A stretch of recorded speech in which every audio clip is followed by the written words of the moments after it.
নারী নেতৃত্বের একটা জ্বলন্ত প্রতীক হচ্ছেন বেগম খালেদা জিয়া। স্বৈরাচার শেখ হাসিনা যতই অন্যায় করেছে, যতই কিছু করেছে ওনার সাথে, উনি এটাতে কখনোই আপোস করেন নাই। দেশনেত্রী বেগম খালেদা জিয়া আমাদের কাছে একটা আবেগের নাম। আপনার যখন থাকবে যে আপনাকে আপনার সর্বোচ্চ দিয়ে আপনার মাকে আপনার রক্ষা করতে হবে, তখন আপনার আসলে এখানে ভয়, সংখ্যা, কি হচ্ছে না হচ্ছে এত কিছু কিন্তু ভাবার সময় আপনার নাই। আমাদের দেশ মা বাঁচলে হচ্ছে আমরা। আমরা যারা বাংলাদেশী জাতীয়তাবাদে আদর্শে বিশ্বাস করি, আমরা মানে সমগ্র বাংলাদেশটাকে ধারণ করি। আমাদের বাংলাদেশের মানুষ, আমাদের ছাত্রদল, আমরা সবাই বোধহয় বেগম খালেদা জিয়ার সাথে প্রচণ্ড রকম ইমোশনালি কানেক্টেড আমরা সবাই। তো উনি যখন সময়ের দাবিতে বাংলাদেশের প্রশ্নে উনি যখন ওনাকে বিলীন করে দিচ্ছে, সর্বোচ্চ ত্যাগ তিতিক্ষা উনি স্বীকার করলেন, তখন আমি আমার জায়গা থেকে অনুভব করি যে একটা কর্মীও যদি বাংলাদেশের বিএনপির ছাত্রদল বলেন ওনার পাশে থাকতে পারে বা থাকা উচিত, আমি চেয়েছিলাম সেই কর্মীটা আমি হই।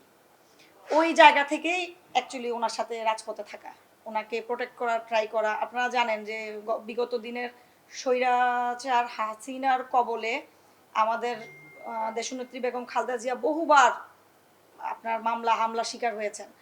তো ওনাকে ওনাকে রক্ষা করাটাই ছিল আমাদের, কারণ উনি মানে হচ্ছে আরেকটা বাংলাদেশের আরেকটা নাম বেগম খালেদা জিয়া।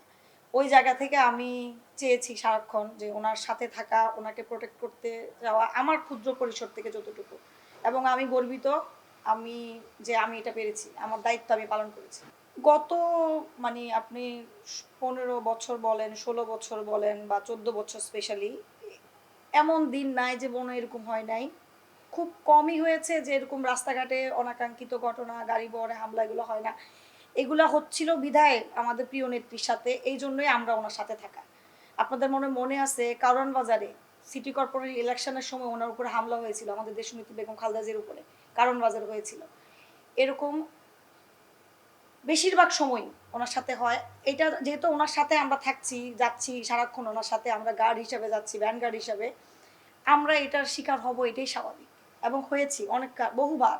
নারী নেতৃত্বের একটা জ্বলন্ত প্রতীক হচ্ছেন বেগম খালেদা জিয়া। হ্যাঁ, তো ওনার জায়গা থেকে, ওনার পাশে থেকে, ওনার কর্মী হিসাবে, আর আমি যেহেতু মানে বাংলাদেশ জাতীয়তাবাদী ছাত্র দলের একজন সামান্য কর্মী হিসাবে ওনার পাশে থাকার কিছুটা সুযোগ আমার হয়েছে।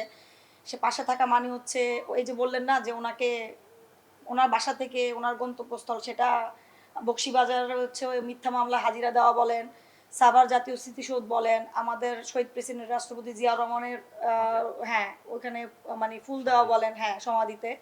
তো এই জায়গাগুলোতে আমার সবসময় ওনার পাশে থাকা হয়েছে।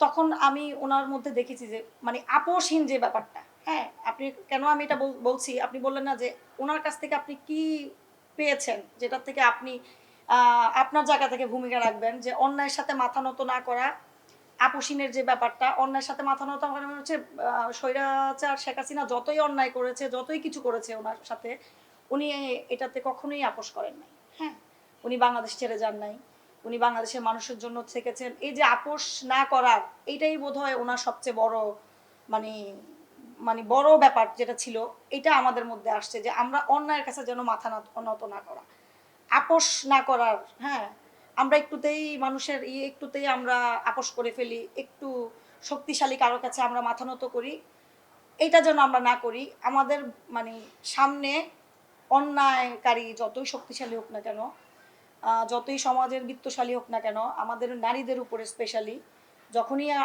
মানে ওরা, আপনি মানে কি বলবো আপনাকে, যখনই ওরা না আমাদের উপরে আসতে চাবে, চড়া হইতে চাবে, তখন আপোষ না করে প্রতিরোধ করাটাই হচ্ছে আমার কাছে মনে হয়, এটাই মনে হয় আমি সবচেয়ে বেশি বড় শিক্ষা পেয়েছি বেগম খালেদা জিয়ার কাছ থেকে। দেশনেত্রী বেগম খালেদা জিয়া আমাদের কাছে একটা আবেগের নাম, জায়গা। আমরা ওনাকে আমাদের মায়ের মতোই দেখি, উনি বাংলাদেশের মা, আপোষী নেত্রী। সো আমার মাকে প্রোটেক্ট করার জন্য যত যাই আসুক না কেন, বাধা বিপত্তি, আমরা এটাই করতে চেয়েছি যে থাকবো ওনার সাথে, যেইভাবেই থাকি না কেন। যে আপনি যে বললেন না হামলা, রাস্তাতে যখন উনাকে নিয়ে উনি যখন বকশিবাজারে যায় বা বিভিন্ন জায়গায় যায়, তো আপনার যখন থাকবে যে আপনাকে আপনার সর্বোচ্চ দিয়ে আপনার মাকে আপনার রক্ষা করতে হবে, তখন আপনার আসলে এখানে ভয়, সংখ্যা, কি হচ্ছে না হচ্ছে এত কিছু কিন্তু ভাবার সময় আপনার নাই, কারণ আপনি তো একটাই আপনার মানে চাওয়া, আমরা ওনাকে রক্ষা করতে চাই।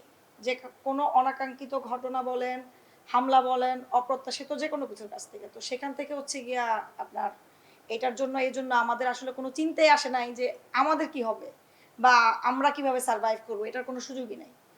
আর কারণ আমাদের দেশ মা বাঁচলে হচ্ছে আমরা, হ্যাঁ? আর আপনি যেটা আরেকটা বললেন যেটা যে এখান থেকে আমরা কি শিক্ষা পাই? এখান থেকে আমরা অনেক বড় একটা শিক্ষা পাই। বেগম খালেদা জিয়া মানে হচ্ছেন আপসহীন। বেগম খালেদা জিয়া মানে হচ্ছেন বাংলাদেশের আরেকটা নাম। উনি হচ্ছে নারীর একটা ক্ষমতায়নের প্রতিকৃত। উনি হচ্ছেন প্রচণ্ড রকম, আপনি যদি দেখেন যে আমরা যখন গত ১৭, ১৬, ১৫ বছর যখন টিভি খুলতাম, দেখতাম সকাল থেকে আমাদের যে স্বৈরাচার শেখ হাসিনা, উনি সকাল থেকে শুরু করতেন টিভিতে বেগম খালেদা জিয়াকে নিয়ে যত দুর্নাম কুৎসা আছে এগুলো দিয়ে শুরু করতেন, রাত অবধি চলতো টিভির মধ্যে। আপনি প্রক্ষান্তরে দেখেন আমাদের বেগম খালেদা জিয়া, উনি কখনো একটা শব্দ উচ্চারণ করেন না এটার বিনিময়ে। তার মানে কি? আমরা কি শিখি? যে আপনার প্রতিপক্ষ যতই কুৎসা রটাক, আপনার প্রতিপক্ষ যতই মানে যেমনই হোক না কেন, আপনিও সেই জায়গায় যাবেন এটা জরুরি না। আপনাকে আপনার মর্যাদা আপনার কাছে। উনি কখনো একটা উনি মানে আপনি কি বলবো? যে একটা এলিগেন্ট যেটা আমরা বলি না, প্রচণ্ড রকম উনার যে পার্সোনালিটি, উনার যে একটা মানে অন্যরকম একটা ব্যাপার, এটা আসলে আমাদের সবার ওনার কাছ থেকে নেওয়া উচিত। নারী হিসাবে না, মানুষ হিসাবে, বাংলাদেশের মানুষ হিসাবে। যে আমরা সবাই আমাদের জায়গা থেকে আমাদের কথা আমরা কিভাবে বলবো, হ্যাঁ, কতটুকু পর্যায়ে বলবো, আমরা আমাকে মারতে আসলেই যে আমাকে যে মারতে হবে ব্যাপারটা এরকম না। ওনার কাছ থেকে বোধহয় আমরা এগুলোই শিখি আর কি। শোনেন, নারীর মানে হ্যাঁ, আপনি ঠিকই বলেছেন। আমি হচ্ছে ব্যাডমিন্টন খেলি। আমি তো আমার জায়গা থেকে আমি বলছি, যেহেতু আমি একজন খেলোয়াড়, আমি প্রফেশনাল প্লেয়ার না হলেও প্যাশনেটলি প্লেয়ার। তো আমাদের আমার জায়গা থেকে আমার এটা দৃষ্টিভঙ্গি যে নারীর ক্ষমতায়নের জন্য ক্রীড়াঙ্গনে নারীদেরকে নিয়ে আসার জন্য একটা সেফ এনভায়রনমেন্ট ক্রিয়েট করা নারী প্লেয়ারদের জন্য, যেই সেক্টরই হোক না কেন। আমি ব্যাডমিন্টন খেলি, আমার ব্যাডমিন্টন ফেডারেশন, এরকম প্রত্যেকটা ফেডারেশনে নারীদের, নারীবিদ যারা খেলোয়াড় আছে তাদেরকে হচ্ছে গিয়ে আপনার তাদের একটা সেফ এনভায়রনমেন্ট, তাদের হচ্ছে গিয়ে ধরেন আপনার আপনার কি বলে তাদেরকে আগায় নিয়ে আসার জন্য এক্সট্রা কেয়ার করা, যেটা প্লাস হচ্ছে আপনার যারা হচ্ছে পিছিয়ে পড়া, যে আমাদের যে সমাজে পিছিয়ে পড়া যারা আছে, যাদেরকে আমরা একটু মানে কি বলবো পিছিয়ে পড়া বলতে আমি তাদেরকে বোঝাচ্ছি যারা আসলে আমাদের মতো প্রিভিলেজ না। আমাদের মতো প্রিভিলেজ বলতে যেমন আমি প্রিভিলেজ অবশ্যই, যে আপনি বসে আমার সাথে কথা বলতে আসছেন, আমার মতামত আপনি জানতে আসছেন, হ্যাঁ হ্যাঁ হ্যাঁ, প্রত্যন্ত গ্রাম, হ্যাঁ হ্যাঁ, পাহাড়ে যারা ওরকম, তাদেরকে একটা সেফ এনভায়রনমেন্ট দেওয়া, এটাই হচ্ছে সবচেয়ে বড় জিনিস। যে তারা আসবে, তারা যেই সেক্টরে প্রতিনিধিত্ব করতে চায়, যেই মানে মানে খেলাধুলার যেই সেক্টরটাকেই তারা মানে পেশা হিসেবে নিতে চায়, তারা সেই জায়গায় সেফ সেফ ফিল করবে। এটাই হচ্ছে তাদের জন্য আমাদের করা সবচেয়ে বড় বিষয়, আমাদের করার করণীয়। আমার জায়গা থেকে আমি এটাই চাই। আমরা যারা বাংলাদেশি জাতীয়তাবাদে আদর্শে বিশ্বাস করি, আমরা এক মানে সমগ্র বাংলাদেশটাকে ধারণ করি। সমগ্র বাংলাদেশ বলতে আমি বুঝাচ্ছি সাঁওতাল, মারমা, চাকমা, খ্রিস্টান, বৌদ্ধ, হিন্দু, সবাই। যেমন ধরেন আমার যেই বোনটা হচ্ছে আপনার সিলেটে 14 ঘন্টা আপনার চা বাগানে কাজ করে সে 120 টাকা রোজগার করছে দৈনিক। যেই বোনটা আমার হচ্ছে গিয়া আপনার পার্বত্য চট্টগ্রামে আছে, হ্যাঁ, তো সে একটা শিল্প বিকশিত করতে চাচ্ছে, কিছু একটা করতে চাচ্ছে। এই ধরনের পিছিয়ে পড়া তাদেরকে আমি বলছি যে সমগ্র আমরা চাচ্ছি বা আমি চাচ্ছি যদি আমি কখনো কাজ করার সুযোগ পাই, আমি এই পিছিয়ে পড়া জনগোষ্ঠী যেটা আপনি বললেন, সমগ্র দেশ যারা আছে আমাদের, তাদেরকে নিয়ে কিছু করার একটা পরিকল্পনা আমার আছে। যদি আল্লাহ আমাকে ওই জায়গায় নিয়ে যায়, আমি যদি কাজ করার সুযোগ পাই, সেটা আমি অবশ্যই করব। এটা আমার একটা পরিকল্পনা আছে, সেটা আমি গেলে ইনশাল্লাহ বাস্তবায়ন করব এবং বলবো, প্ল্যানটা শেয়ার করব, এখন না। যেমন আপনাকে আমি একটা কথা বললাম না, যে বোনটা আমার হচ্ছে আপনার সিলেটে 120 টাকার জন্য 14 ঘন্টা সে শ্রম দিচ্ছে চা বাগানে। এটা কি আপনার কাছে মনে হয় 14 ঘন্টার বিনিময়ে সে 120 টাকা পায় প্রতিদিন? অবশ্যই না।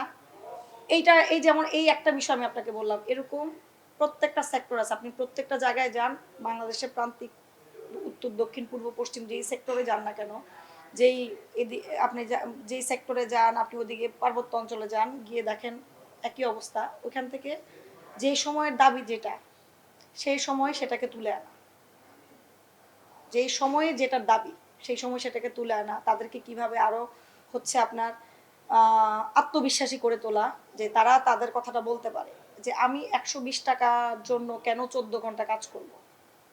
120 টাকা তো 14 ঘন্টার জন্য হইতে পারে না, তাই না? তো এটা কি আমার ঘামের মূল্য কি এইটাই? 14 ঘন্টার 120 টাকা? এই যে তাকে যে তার কথাটা বলতে হবে, আগে আপনাকে আপনার কথা বলতে হবে, তারপরে অন্যরা আপনার জন্য কথা বলবে। তাদেরকে যে আত্মবিশ্বাসী করে তোলা, এটাই হচ্ছে আমার কাছে মনে হয় আমরা করতে চাচ্ছি আর কি, করবো।